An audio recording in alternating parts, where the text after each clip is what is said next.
Right, it's 11 o'clock. Good morning, everybody. We'll just wait for the last few stragglers to join. You can see the attendee numbers going up nicely now. So welcome to our webinar this afternoon, or this morning, sorry. We are covering AI in cybersecurity, balancing innovation and compliance. And I've got a whole team of experts on here to talk to us this morning about the various bits and pieces on our agenda. So without further ado, I'll just introduce myself, today's host. I'm Sophie Sayer and I am the Sales Director here at IT Governance. I've been with the company for about 15 years. Started off actually in the publishing division. We have a whole division dedicated to publishing books and tools on things like information security and all of the surrounding topics. But latterly in my career here at IT Governance, I've been helping out the professional services team, formerly known as the kind of cyber division, and we do everything from PCI to Cyber Essentials, pen testing, and covering all GRC consultancy needs too. I will hand you to our, well, before I introduce the panel, I'll just kind of go a little bit on who we are as a group, just in case you don't know. I'm sure many of you have come across IT Governance before, but just to kind of confirm, we have 20 years experience with over 180 employees, more than 12,000 clients across 5 continents. And we have a whole team of experts and consultants who have different specialisms, excuse me, and we have a comprehensive 27001 product offering. Now, it's arguable that 27001 is potentially our kind of flagship product. It was why our business was born those 20 years ago, having been one of the first businesses to implement the standard. And as I've mentioned, we have a whole portfolio of books and tools. We also have a learning and e-learning and staff awareness division. We have cybersecurity services and privacy services as well. So if anybody has any queries on any of that, then please do pop questions into the chat and we'll try and answer them as we come to the end of the webinar. Again, just to cover off, we have helped more than 1,300 organisations to protect against 27001 compliance. More than 15,000 privacy and cybersecurity training course delegates have trained with us in our past. 7,000 CE certifications. Now, Cyber Essentials is a rapidly growing part of our business, so I would expect that number to be increasing as we go through the years ahead.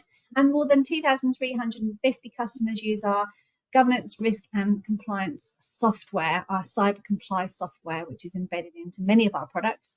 And so again, if you've got any questions on that, then do get in touch. Bit of housekeeping then before we get on with the panel. You are all indeed muted in this webinar. So if you do have anything you'd like to raise, then the chat function is at the top.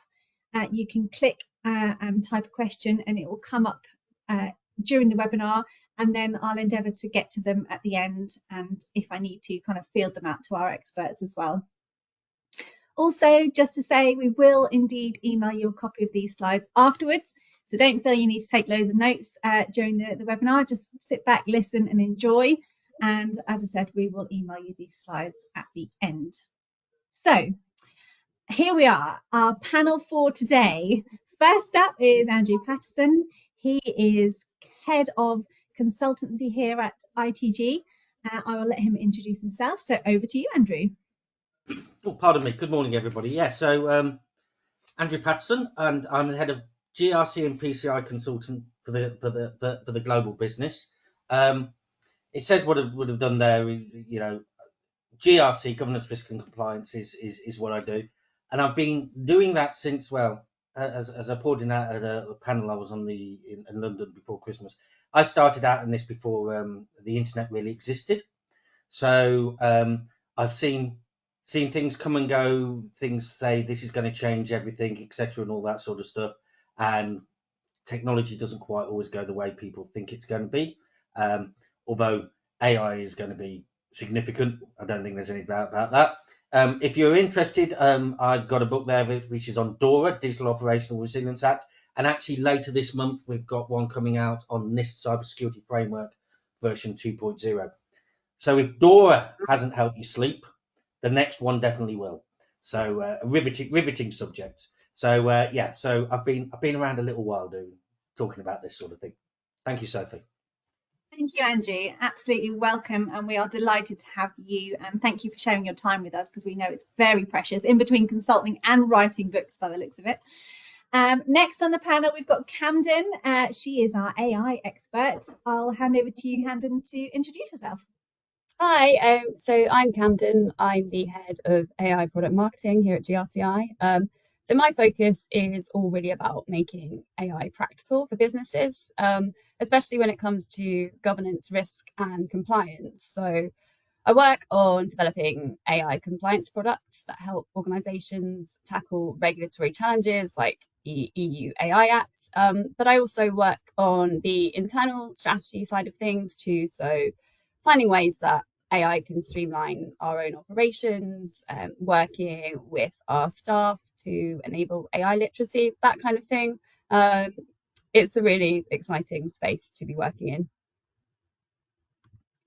Thank you, Camden, and thank you for joining us this morning. And last but by no means least, kind of the techie on the call, over to you, Adam, to introduce yourself. Hi folks, my name's Adam Siemens. I'm the Head of Information Security for GRCI Group and IT Governance and our sub-brands. I've been working in various roles within IT since the early 2000s, both in a kind of a support capacity and then later into cybersecurity and information security management. Internally here, I deal primarily with technological risk, along with alignment with things like ISO 27001, Cyber Essentials, looking with our internal stakeholders at how we can best align cybersecurity and information security with business goals so we can achieve what the company and the organization wants to do. Thank you, Adam. Perfect.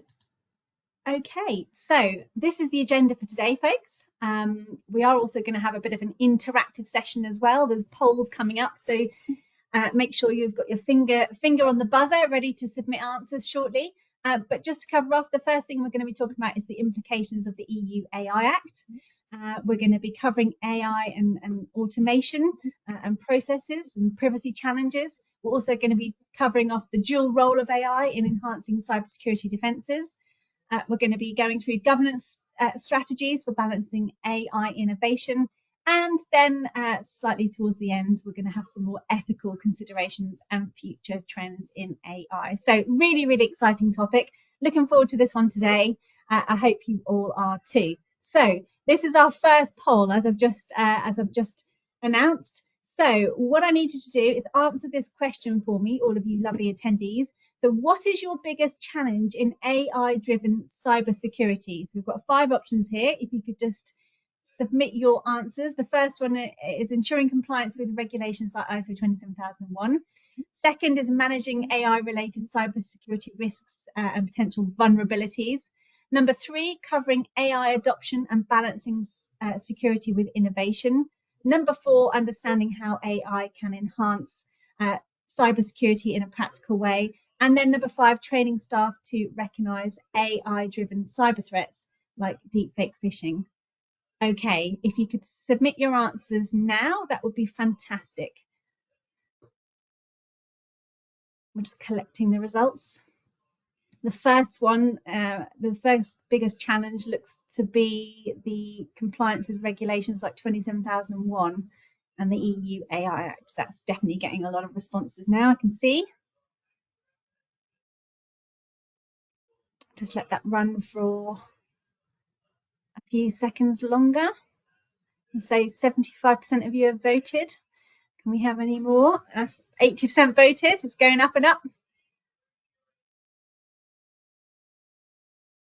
Perfect. I think I'll end the poll there. Brilliant. Thank you, everybody. That's great. Okay, so I think we're getting into our first panel discussion now. So how can organisations effectively align their AI-driven cybersecurity initiatives with existing frameworks like ISO 27001 and the forthcoming AI Act? Andrew, I believe we are over to you. Okay, thank you very much, Sophie. So, yeah, I suppose this is one of those sort of questions where you could spend a week talking about it. You know, luckily for you, I'm not going to spend a week talking about it. I think it is.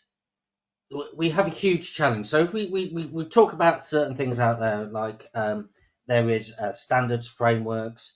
There's lots of development in there. The most common standard, not framework, sitting out there and being used by people is ISO 27001. Now, that is a very good start on anything, because if you're doing 27001, fundamentally 27001 is a risk-based system. Okay, it's all about risk. You develop a management system, you implement controls to address those risks. So you can sit there and you can think about what the risks are. Now, one of the key things, and I'm not sure, it won't be the first time I mention this, and other people might mention it as about this, is that there's a huge amount of noise about AI. You know, you can't turn on the TV or open up the BBC website or look in your social media and somebody somewhere is doing something with AI. You know, one week we've got the Americans announcing a 500 billion investment. Then some from China says, well, we did it for $2.50. And there's all these things going on. And so there's an awful lot of chatter. There is an awful lot of people going, we must be doing AI. And I think the first thing you need to step back and go is the thing you have to ask yourself is why? Why do I need to use it? And when we mean why, from an organizational point of view, if you think about it, everything in the organization is about delivering value, and how you can describe value in many different ways. It's not just necessarily financial value, but it's value. And you have objectives to deliver that value. So if you find that there is something that you can do with AI, which helps you deliver value for the business, great. But we need to have some sort of control about it. And the other thing is that, particularly when we look at risk, and we sometimes forget this when we're talking about risk, risk is not a zero-sum exercise, because when we talk about risk, we also talk about opportunities or benefits. So an organization might decide to take a risk because they can see a very good benefit out of it. But the key thing is, I would say to you, and this is where the starting point was 27001, and I'll talk about some of the governance stuff later, is that it gives you a system to look at risks. And might not be a surprise, but I'm dealing with quite a few organisations, and I talk to lots of people. I go to panels, I go to events, and there is a little bit AI is a little bit like the Wild West at the moment. People are doing stuff without really understanding why they're doing, what benefit they're doing, and what control they need to have in place. So as a start, something like 27001 is really, really, really useful. It gives you some sort of framework. But as I'll talk about later, there's other ways that you can further enhance that. And I never apologise. I like ISO, do a bit of NIST as well, but ISO I'm very comfortable with it. It's always very sensible. The AI Act is in the European Union now. So you sit there and go, well, I'm global in my view anyway, but irrelevant if you're sitting in the UK and you've got EU customers, it's going to affect you. It's like if you're having to do DORA, Digital Operational Resilience Act, for EU, but it's affecting us. We are not suddenly 3,000 miles further off in the Atlantic and aren't affected by what happens in Europe. And there's some very key things around the AI Act, is that basically it stipulates things around transparency and risk management. And transparency is an incredibly important thing with AI. It's about how things are perceived, etc. About data governance, accountability, robust security, understanding what the risks are of your AI system. Now, it fully comes into play in August 2026, but there's certain things which come into play before that. So all of these things are going to go on, and you need to be able to have some way of governing it, some way of controlling it, making that window of opportunity for the bad guys to come and do something to you as small as possible. And in doing this and using frameworks and systems and governance models, it's about not the computer says no department. It's saying to people from a governance, risk and compliance view that, yeah, you can do this, but we have to control it. And you might be, best thing at the moment in your organisation is to just go, right, no, we're not doing any AI until we've decided what we're doing, how we're going to control it and how we monitor it. So without me going on for another 35 minutes on this question, I think that's probably just hopefully covered that in a very, very broad, very quick shot. And I'll hand back now to Sophie, who will pass on to one of my colleagues to do the next question. Thank you. Perfect. Thank you, Andrew. Happy days. Again, if anybody's got any questions for Andrew or Adam or Camden, do just pop them in the chat. We are online for an hour this morning. So we endeavour to do about a kind of 45-minute presentation with 15 minutes at the end for questions. Okay, so next question is for Camden, I believe. With AI's capability to automate processes and enhance accuracy, what are the potential privacy concerns that organisations should be aware of, and how can they address these while maintaining compliance? Over to you, Camden. So I think the big challenge with AI and privacy, especially when we're talking about third-party tools like ChatGPT, and that's what I'm going to focus on here because I think that's what will be most relevant for our listeners. But I think the challenge is, as soon as you put data into these systems, you lose a degree of control. So where does it go? How long is it stored for? Is it being used to train future models? A lot of organizations don't really know, and that's a problem. So yeah, one of the biggest risks here is data control, or the fact that you don't really have any once your data leaves your environment. I always kind of say it's a bit like giving someone your house keys. Maybe they'll only use them when they're needed. They'll water your plants for you, very nice. But they could also make copies. They could leave them lying around, or they could lend them to someone else without telling you. And then I think there's also data inference, which I think catches a lot of people off guard. So the thing with AI is it doesn't just process what you put in. It's really good at connecting the dots and finding patterns, and as a result, sometimes it pulls insights that you never meant to share. So even if you think you're only feeding in harmless data, the AI might be able to infer things that you didn't intend to disclose. And then, of course, we need to think about security. Every AI provider you introduce essentially expands your attack service. So if they get breached, your data is now part of that breach. And we've seen this happen like time and time again. Attackers don't always go after companies directly anymore. They go after vendors, because hitting one provider can expose data from dozens, hundreds, thousands of organizations. And I think from a compliance perspective, this creates some real headaches, because even if you are using a third-party AI system, you are still legally responsible for that data. And that's where things like data subject rights can get really messy. So if a customer asks you to delete their data, how do you actually do that when it's being processed by an AI model? How do you even prove that it's gone, right? And then you've got things like cross-border data transfers, which is another challenge, because a lot of AI providers are based outside the EU. So if you are in a regulated industry, you need to make sure that you've got the right legal frameworks in place. So things like standard contractual clauses to stay GDPR compliant. And then again, just transparency, or the fact that you don't necessarily have it here.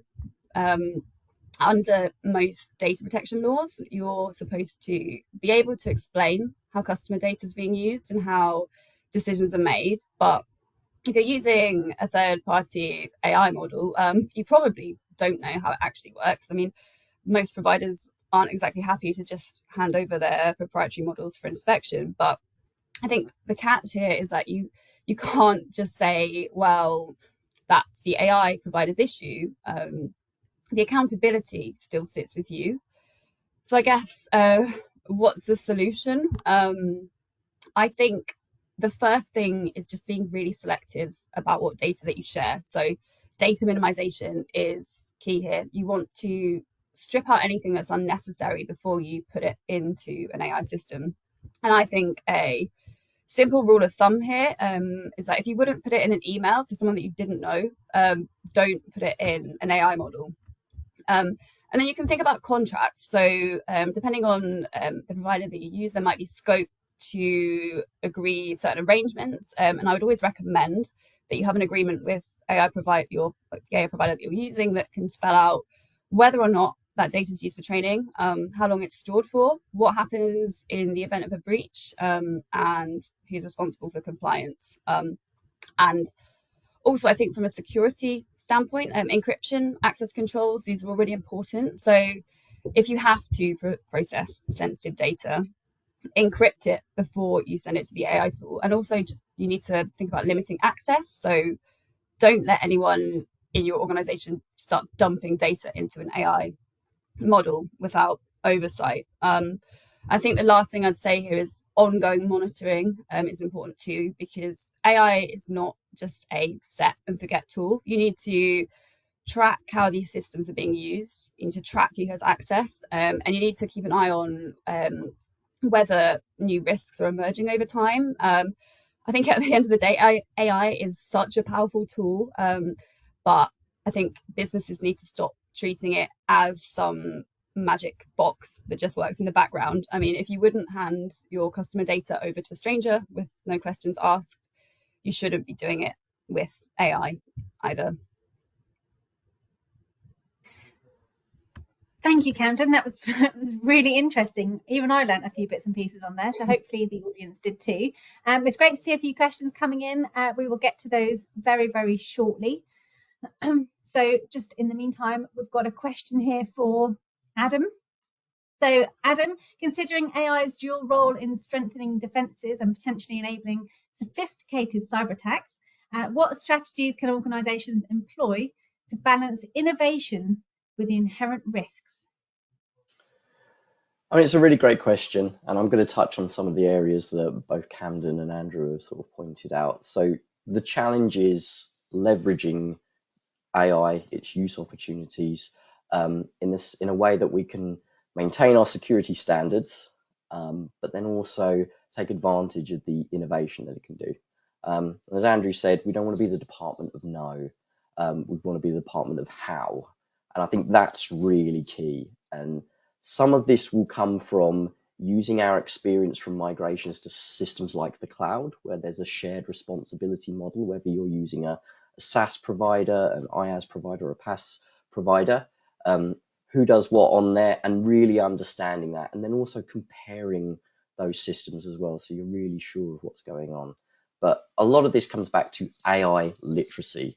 Not only do we need to be aware, but we need to really understand the capabilities.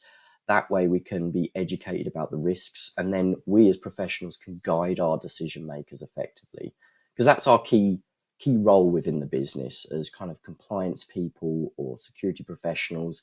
It's making sure that the people that are delivering on the value propositions of the organization are properly informed so they can make educated decisions. And when it comes to striking a balance, there's going to be all kinds of things to keep in mind. We need to expect AI-powered threats to evolve. If you think about where we were only a couple of years ago with the AI models that came out there to where we are today,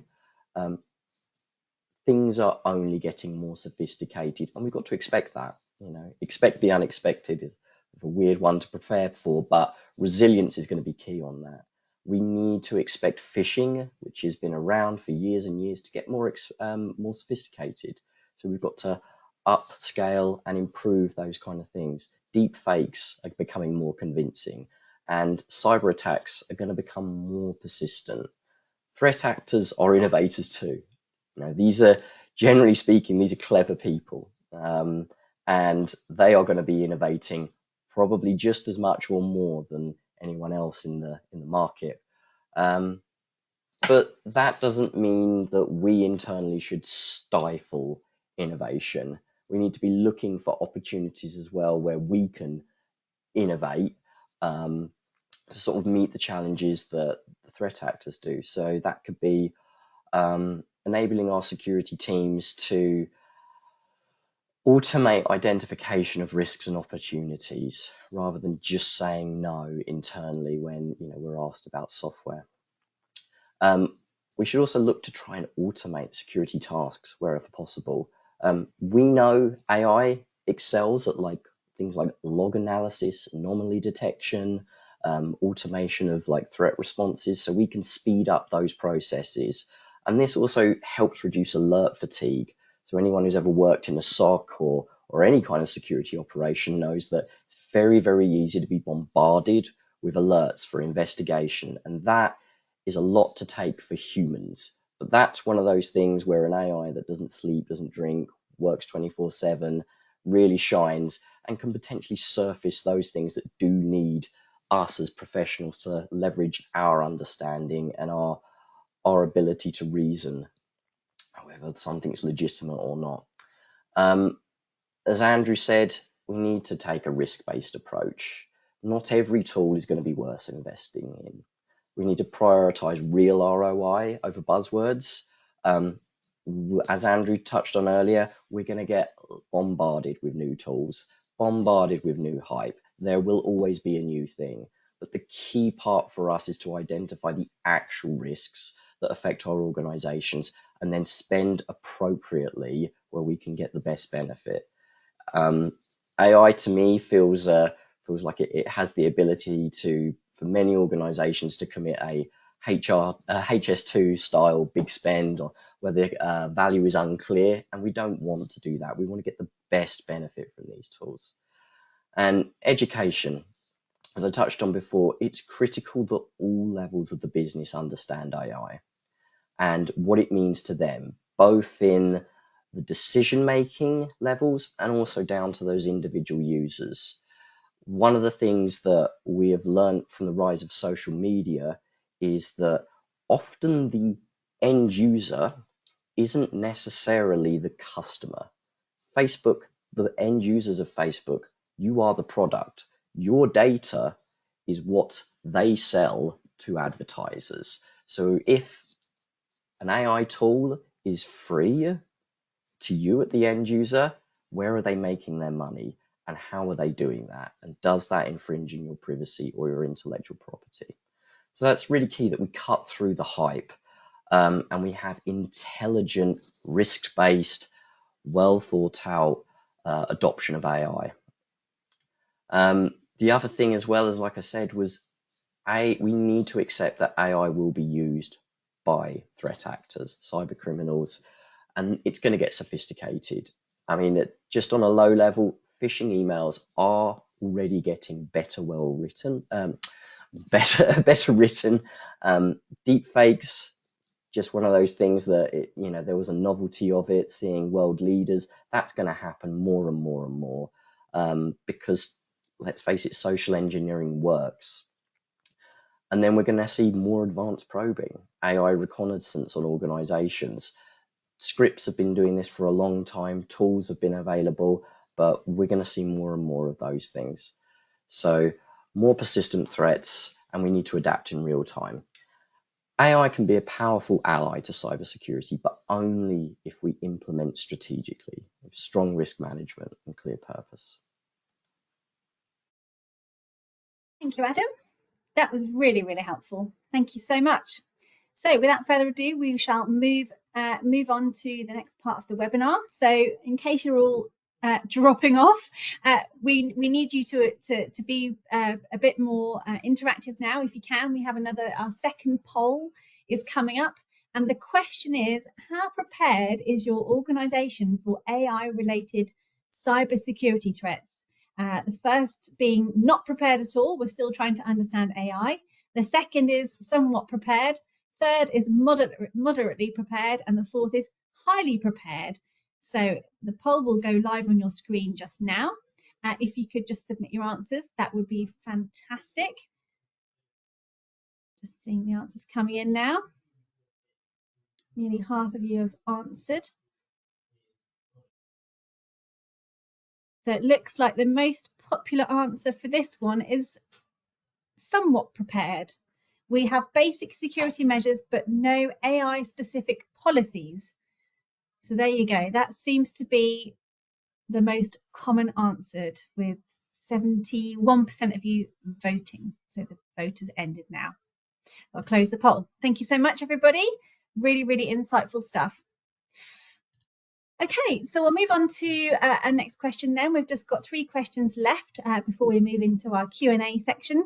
So from a governance perspective, what are the key considerations for organisations to ensure that their use of AI in cybersecurity does not outpace their compliance capabilities? And this has got to be a question for Andrew. Over to you, Andrew. Okay, thank you very much, Sophie. So yes, interesting stuff there from both Adam and Camden. I think this is a really interesting one. Yeah, I've said it's interesting. I think it's interesting. Okay, as we all know, we go and have conversations with people who aren't involved in this, and they all look at us like we've gone completely mad. But yeah, leading on from the first question I did about 27001, etc. So this actually relates to a question somebody asked, which is very useful in the sense. 27001 is a very good place if you've got that, because you're looking at risk. Okay, and you need to look at your AI risk, and that might be enough depending on what you're doing as an organization. But governance is fundamental in this. Now, one of the things we've talked about recently is this idea that AI is going to make the entire world redundant, no jobs. And I think that if you ever see any changes in technology and etc. and all that sort of stuff, and I'll give you a good example. When the UK started to deindustrialize in the early 80s, okay, huge unemployment, etc. and all that sort of stuff, and the internet started to come in and computerization, etc. People going, well, what are we going to do? Well, you know, the UK's got the biggest tech sector in Europe, not just the European Union at the moment, and tens of thousands, hundreds of thousands of people are working in the sector, and it's just going to change what people are going to do. So one of the first things is that if you've got AI doing lots of stuff, if you're GRC, you're going to be very, very, very, very, very, very busy. Okay, it is not going to reduce what we do; it's going to increase what we do, because simple things. If you've got AI doing a load of programming for you, well, who checks it? Well, you're going to have people who are doing your testing. You know, all this governance, all this risk, all the compliance stuff around that is just going to increase because you need to. So where we're sitting now, so lots of things are going on, and I'm talking to organisations all the time, and I'm actually helping a couple of organisations on this. So governance at its simple is that, you know, what are we doing? Okay, what are we allowed to do?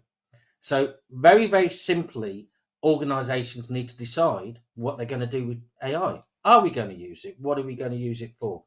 And it goes back to a comment I think Adam made, is that if you are using free products for AI, you know, you're the product. Okay, they're using your information. And again, I think Camden was putting on about this, about you have to be really careful about, you think you're being careful not putting any information into it, but this thing's looking at this and is joining the dots, and can suddenly realise that actually that's quite specific what you're asking there. That plus that plus that means you're doing something with them. You know, it's that sort of thing. So you have to be really, really careful. So at the top level, you need to think about what we're doing as a structure. Now, again, there's lots of things coming out from NIST on this, and also the ISO. So I can never remember numbers, so I am looking at a piece of paper here if you're wondering what I'm doing. So we talked about you've got 27001 in there, and maybe you've got that running as a business.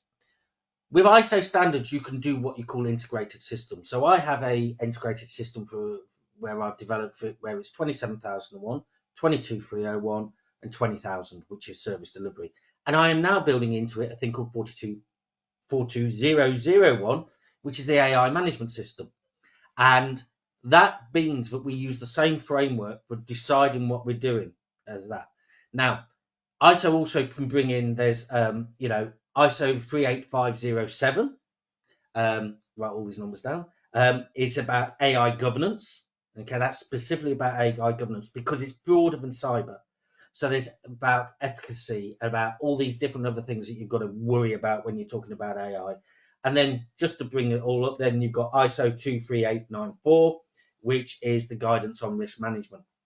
Because when you start looking at risk in relation to AI, you've got more attributes, more characteristics that you need to bring in it. It's not just confidentiality, integrity, and availability.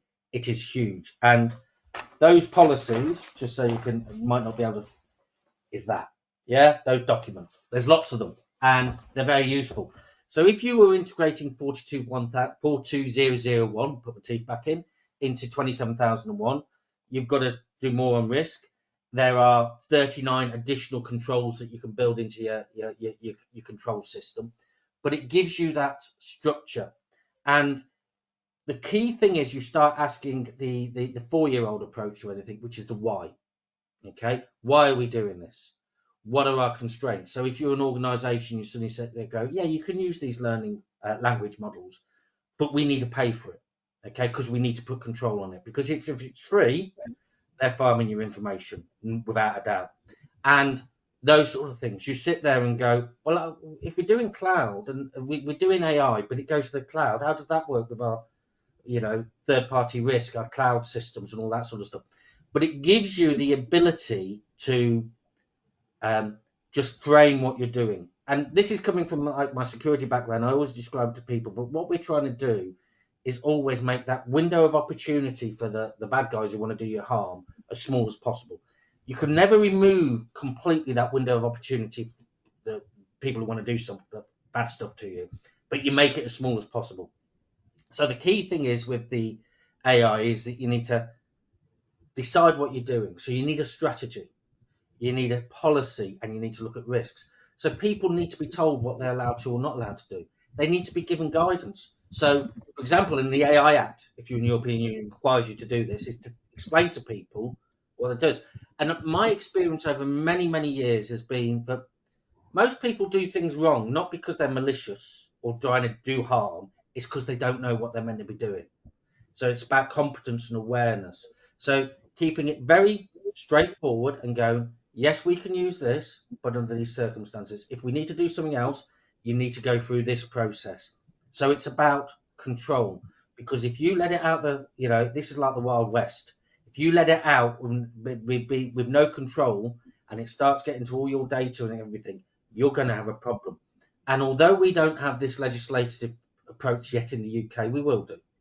We can't not, because if we don't, you'll find that we suddenly find it very difficult to do business with the European Union, So there's all these things coming in. So it's simply about control. But from a GRC point of view, we're going to be very, very, very busy for a very long time. I might not ever be able to retire. It's going to be like that. So that's just a little bit of that. As I say, I could talk about this for about 4 weeks on this one, but that's just to give you a little bit of insight. So that's me finished, and back to you, Sophie. Thank you. Thank you. And I think you may have even answered a question that we've had through on that very standard 42001. So I think you're ahead of the curve in answering some of these questions, Andrew. So thank you so much. Right, we'll move on. Time is ticking away. So the next question on our panel is, what ethical principles should guide the development and deployment of AI in cybersecurity to ensure that innovation does not compromise data privacy and security? So I'm guessing this is coming over to you, Camden. Thanks, Sophie. As we've kind of touched upon a bit, AI is completely changing how we approach cybersecurity. And as Adam said, it can make threat detection faster by automating responses and can help security teams stay ahead of attackers. But at the same time, it does create a whole new set of risks that we've never really had to deal with before. And when you start talking about kind of the ethical things, is slightly different from privacy risks themselves. But I would say there is a bit of a privacy paradox at play here, because AI security tools work by analyzing massive amounts of data, so network activity, user behavior, communication patterns, that kind of thing. And that's really good for stopping attacks. But you also have to think about, at what point does that kind of cross the line into mass surveillance? Just because we can collect and analyze everything, does that mean that we should? And as I've kind of touched on a few times, there's the transparency issue, or the fact that a lot of AI security tools don't have any. Many of these systems, they operate as a kind of a black box. So you have to think they might flag a behavior as suspicious, but they don't always explain why. And that's a problem, because I think if security decisions are affecting real people, whether that's blocking access or triggering an investigation, or even getting someone fired. You need to be able to justify those decisions. And I think a big issue here is kind of it's a dual use technology. Again, kind of as Adam touched on earlier, the same AI that can help prevent cyber attacks can also be used to launch them. So yeah, as it's already been discussed, attackers are already using AI to automate phishing campaigns, generate deep fakes, find vulnerabilities faster than ever. So I guess the question isn't just how we use AI in security, but also how we stop it being weaponized against us. And sort of back to the ethical side of things, bias is a real challenge. So if an AI security tool is trained on flawed or unbalanced data, this can result in it flagging certain users unfairly, or certain behaviors or locations, as suspicious. And I think that once those kinds of decisions are automated, they're much harder to challenge. And then, talking about automation in general, I think there's also a risk of over-reliance on automation. So, the more we use AI to make security decisions, I think the more tempting it becomes to assume that it's always right. But, whatever you're using AI for, regardless of the use case, not just in cybersecurity, I think it's important not to forget AI makes mistakes. AI can be tricked, and AI reflects the biases in the data that it was trained on. And if we stop questioning that, I think that we risk shifting responsibility from humans to a system that can't actually be held accountable. So in terms of the ethical principles that should guide AI in cybersecurity, I think, as I said, I think privacy needs to be built in from the start. Just because AI makes it easy to collect and analyze huge amounts of data, it doesn't mean that we should. I think security teams need to be really deliberate about what's actually necessary, because sometimes over collecting data can create as many risks as it prevents.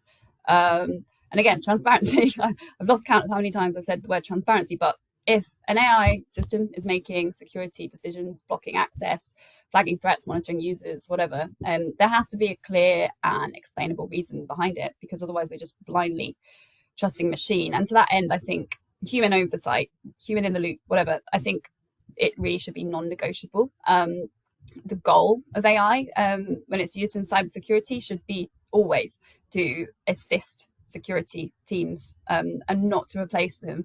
And I think the best approach here is to have AI flagging potential threats, but always have humans making the final decision. And back to the bias thing as well, fairness matters, and any AI security tools need to be tested on a regular basis just to make sure that they're not disproportionately targeting certain groups or behaviors. And again, I think the last kind of principle, accountability. So, before organizations start implementing these kind of tools, they need to have an answer to the question, if the system makes a mistake, if the AI system makes a mistake, who fixes it?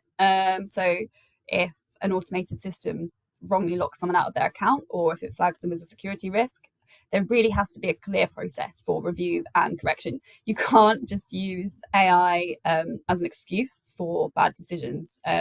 So, again, at the end of the day, AI is a really powerful tool. It's a powerful tool for security. But if we stop questioning it, if we start trusting it too much, I think that's where the real risks begin.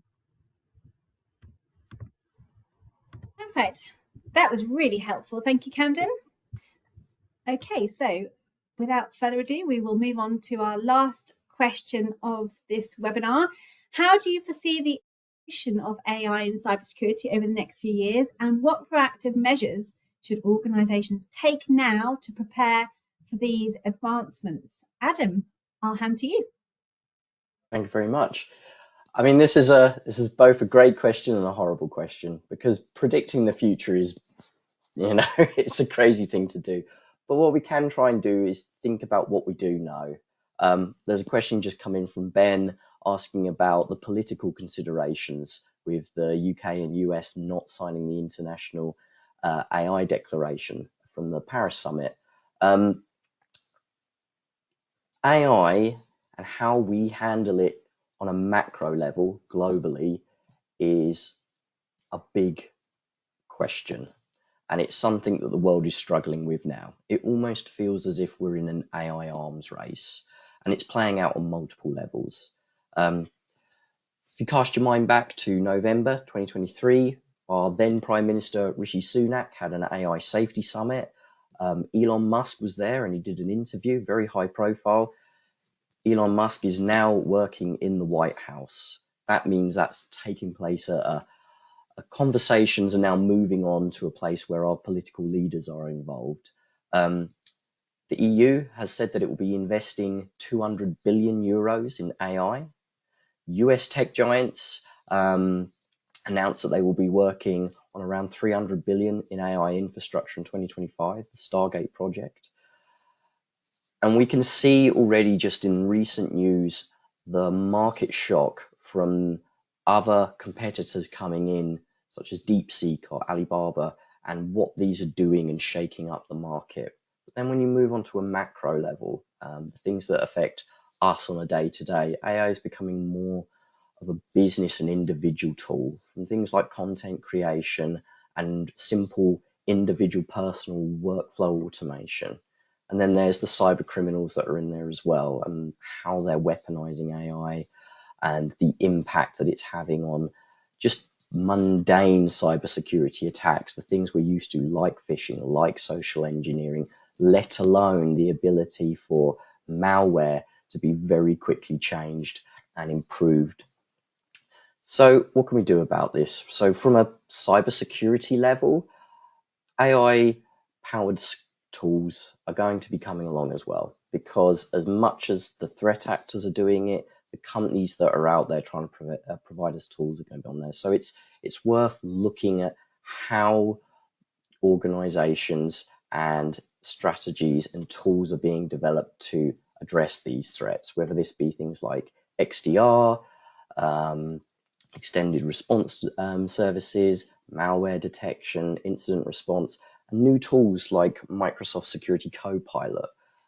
All these things enhance your already well-skilled cybersecurity professionals to be able to do these things faster. And I think we're just going to see more of that. Initially, I would imagine that we will see lots and lots and lots of improvements and refinements in the technologies that we know now to get them faster and more accurate and dealing with those outliers.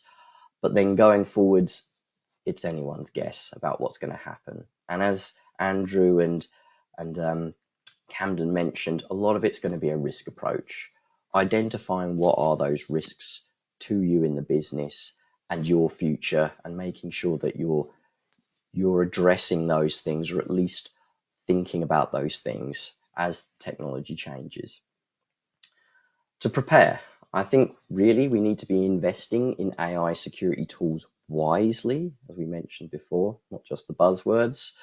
Strengthening our cyber hygiene, so all the things that we've done previously, keep doing those things, but also doing it in a way that is being updated as these threats come along. So, technologies like strong authentication, improved security awareness training, making sure that we're not providing the same training that we did yesteryear to new and advanced threats that are coming out now.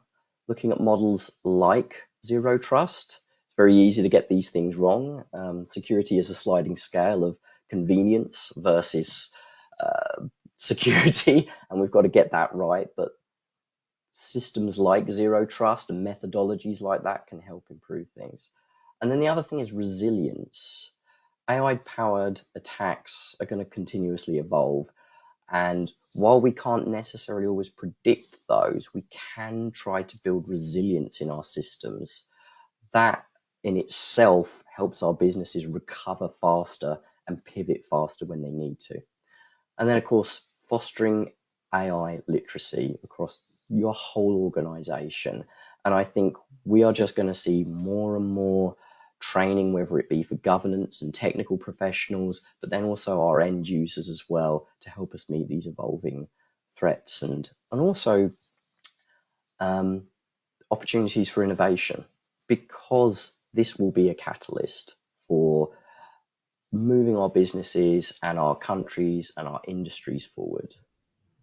So AI is already reshaping cybersecurity. The challenge of staying ahead of attackers while aligning with AI security is something that businesses need to do, and nations. And as we can see already, that's already happening. Adam, some really interesting high-level facts there. So thank you for sharing. Okay, we have another poll coming up now. So everybody, fingers on the buzzers. What is your organisation's top priority when it comes to AI and cybersecurity? So hopefully you can all see the options here in front of you on your screen. If you could choose one of the following.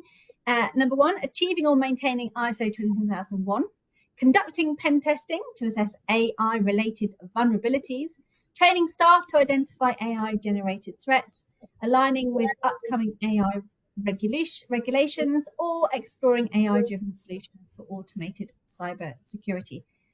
If we can cast your votes now, I can see some of you are already on the case.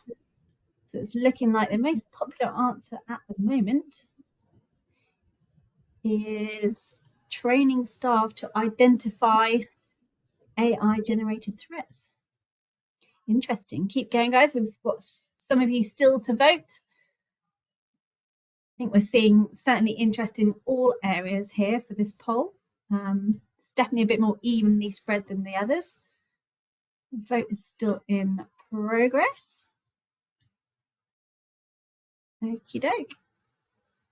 72% of you have voted and it's now closed. So yeah, certainly that the most popular is training staff to identify AI generated threats.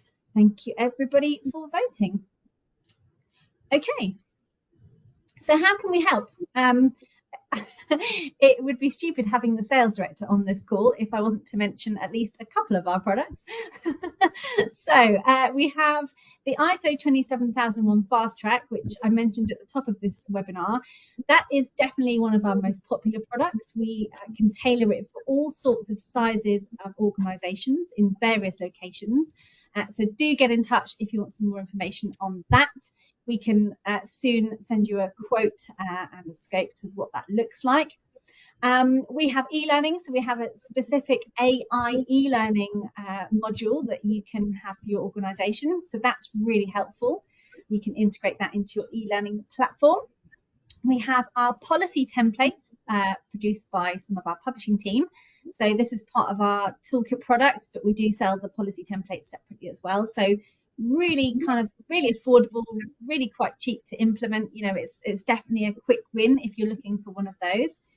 And of course our book on AI, so that's there as well. So all of those are available from the IT Governance web shop, so itgovernance.co.uk, or indeed you can register your interest after this webinar and we will get back to you as soon as we can. I'll certainly get one of my sales team to be in touch. So that leads us on. We've just got about 6 minutes left for a question or two. I will just scroll down the chat here. Do keep them coming. If we can't get to them all, by the way, still submit them and we will try and sort of get back to them after the webinar is closed. So I know Adam's already answered the question around political considerations, so I'll go past that one. The next one I'll pass to you, Andrew, if that's okay. It is around ISO 42001. The question is around, I'm not sure whether you can see it, Andrew, but it's around whether they can choose to implement that standard instead of others. Are you happy answering that? You're on mute, but are you happy answering that one? Helps if I unmute my microphone, doesn't it? Yeah, I think I sort of like covered this a little bit in my the second question. Yes, so 27001 is a very good place to start with. You're looking at your risks, information security risks, and your opportunities. But 42001 is the main system which you could probably integrate 27001, or you can do it standalone. It's got all the requirements, the clauses, and then it's got 39 controls on the side of it. But again, it's a bit like you need to do something where You've got to, whatever you're doing, you need to just decide what you're doing as a business. You've got to do something, and a governance approach using ISO standards is a very sensible way of doing it well. And also remember with these, if you're doing that, it tells your interested parties, your customers, your stakeholders, your regulators, your shareholders, all these different people that you're actually trying to do something about this in a controlled way. So yeah, so 42001 is for the AI stuff, but yeah, you can integrate that into your 27001 or you run it standalone. I think I've covered that. You absolutely have.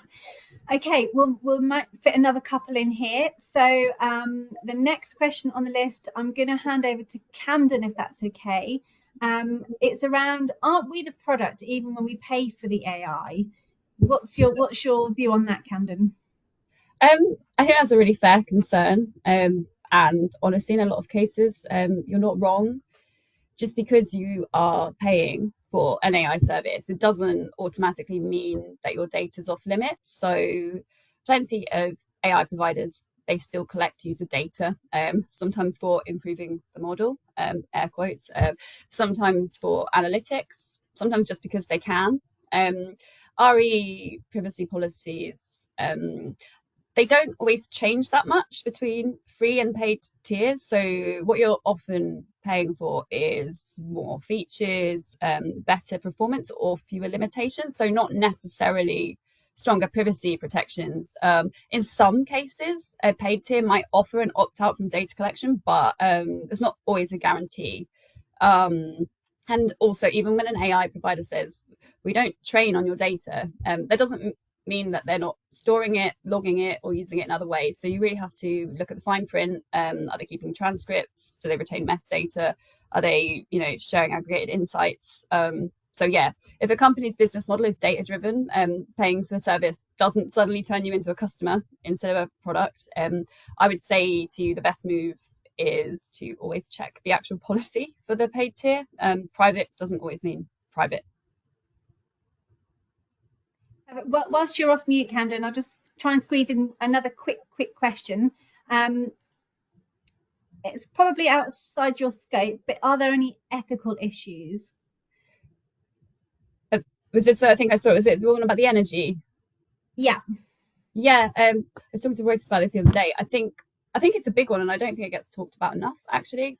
So training and running these LLMs, large language models, it takes an enormous amount of energy. And right now, a lot of that does still come from fossil fuels. I guess what's tough is that AI providers don't always disclose the full environmental impact. We do know that, training a single LLM can consume as much energy as a small town does in a year, which just blows my mind every time. But actual numbers will depend on things like the efficiency of the hardware, where the data centers are located, and whether, I guess, renewable energy is in the mix. There's also ongoing usage. So even after a model is trained, every time you ask it a question, it's running on high-powered GPUs and data centers that still rely really heavily on non-renewable energy. So if you multiply that by millions or billions of queries a day, it adds up really fast. If you think about, kind of silly little things like Genmoji, the thing that Apple's just rolled out, sure, it's fun.